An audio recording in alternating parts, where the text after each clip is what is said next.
చెప్పు. మీటింగ్ ఏర్పాటు చేయి, మాట్లాడాలి. ఎందుకు? చెప్తా. ఓసారి పండుగ ఫోన్ చేయి. పండా నువ్వు ప్రతిదానికి అనవసరంగానే పిలవక్కర్లేదు. నువ్వు చాలా ఎక్కువ సీనిస్తున్నావు వాడికి.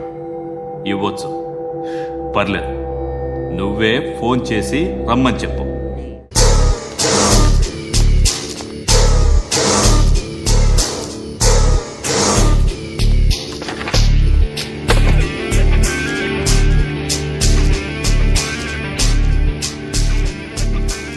నారాయణ, ఆగు ఆగాగు. వీడిని కాసేపు చూడండి.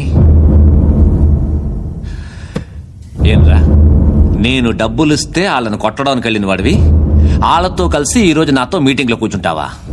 నాకెవడైనా ఒకటే. నువ్వు డబ్బులి, ఈ నేమ్ అంటే వేసేస్తా.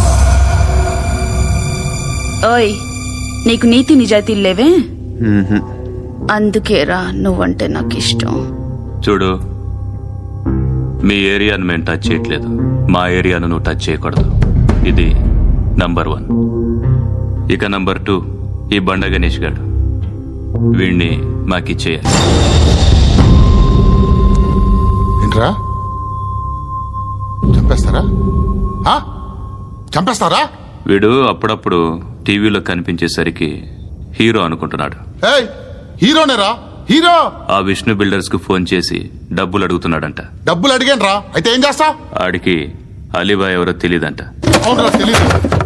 ఎవడరా అలీబాయ్? ఎవడరా అలీబాయ్? రాయ్ గురు, ఎవడరా అలీబాయ్? గురు బైఠో బైఠో గురు. ఆడి చేత ఫోన్ చేయించింది నేనే.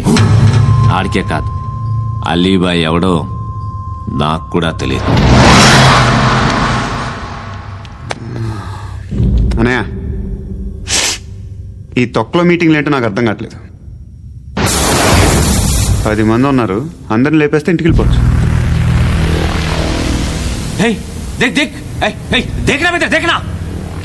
అరే మెంటల్, నీ ఇష్టం నేను మాట్లాడుకో. నువ్వు చెప్పు. నీకు బ్రెయిన్ పచ్చట్లేదంట్రా? ఏయ్, మా ఏరియాకి వచ్చి మమ్మల్ని చంపుతా అంటావు బే? రాయ్, షర్ట్ వదలరా. వదలను బే. ఏం చేస్తావు? ఆడి సంగతి వదిలే, నువ్వు చెప్పు. వేద్దాం వద్దా? ఏంటి రాసేది? ఏంటి రాసేది? నేను కరెక్ట్గానే ఉన్నాను, నువ్వే ఆలోచించు. అని చెప్పు చాలు. ఏయ్, నిన్న కాక మొన్నొచ్చి ఊయంట్రా. ఎప్పుడు వచ్చావును కాదన్నయ్య, బుల్లెట్ దిగిందా లేదా?